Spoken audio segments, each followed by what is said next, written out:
আজিৰ পৰা বহু বছৰ পুৰণা এটা ঘটনাটো মোৰ ককাই কৈছিল। গছ-গছনিৰে ভৰা এখন গাঁও। বহাগ বিহুৰ সময় আছিল। সেই গাঁৱৰে বাসিন্দা আছিল মণিৰাম। মণিৰামৰ ঘৰত সি, তাৰ ঘৈণীয়েক আৰু তাৰ ল'ৰা সোণাই। সেইদিনাখন হেনো গৰু বিহু আছিল। মণিৰাম আৰু সোণাই গাঁৱৰ মানুহৰ লগত গৈছিল এই গাঁৱৰে কলংখনলৈ।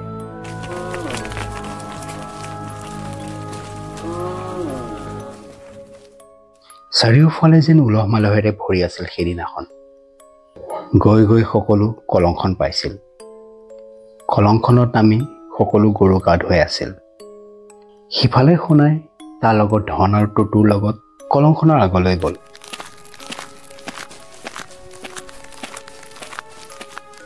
সিহঁতে হেনো গা ধুব।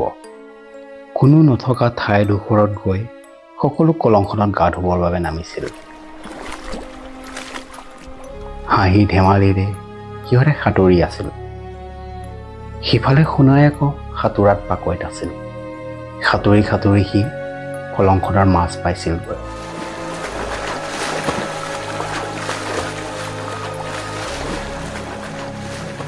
লগৰ কেইজনে দেখি আচৰিত হৈছিল যদিও তাক তাৰ পৰা গুচি আহিবই কৈছিল।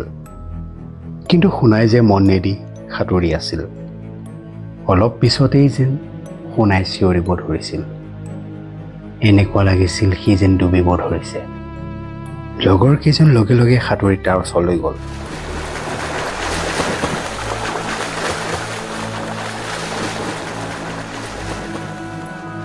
সিহঁতৰ সেই অৱস্থা দেখি সোণাই হাঁহিবলৈ ধৰিলে।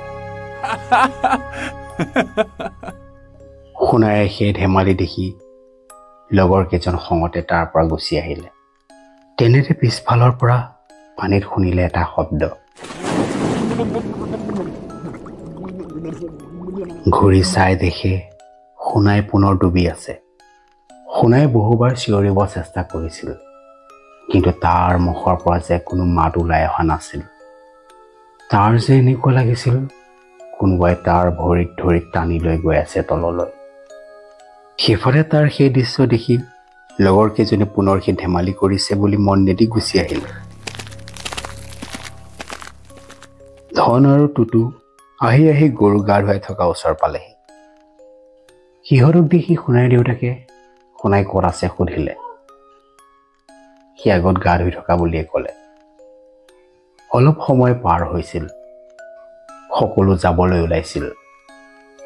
সোণাই উভতি নহা দেখি মণিৰাম চাবলৈ গ'ল।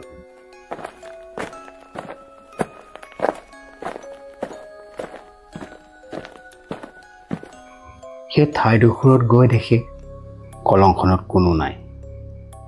সোণাইক কলংখনত নেদেখি মণিৰামে ওচৰে পাজৰে বিচাৰিব ধৰিলে, কিন্তু সোণাইক যে ক'তো বিচাৰি নাপালে। মণিৰাম চিঞৰি চিঞৰি আহি গাঁৱৰ মানুহবোৰক খবৰটো দিলেহি। লগে লগেই সকলো বিচাৰি গ'ল। মাছ মৰিয়া মতুৱাই জালেৰে গোটেই কলংখনত বিচাৰিলে। দূৰ দূৰণিলৈ সকলোতে মানুহ পঠিয়ালে, কিন্তু সোণাইক যে ক'তো বিচাৰি নাপালে। সময় বাগৰি গ'ল। সোণাইৰ কি হ'ল, ক'ত গ'ল, তাৰ যে একো খবৰ নাপালে। গাঁৱত কথা ওলাল, সেই কলংখনত হেনো আছে জল কোঁৱৰ।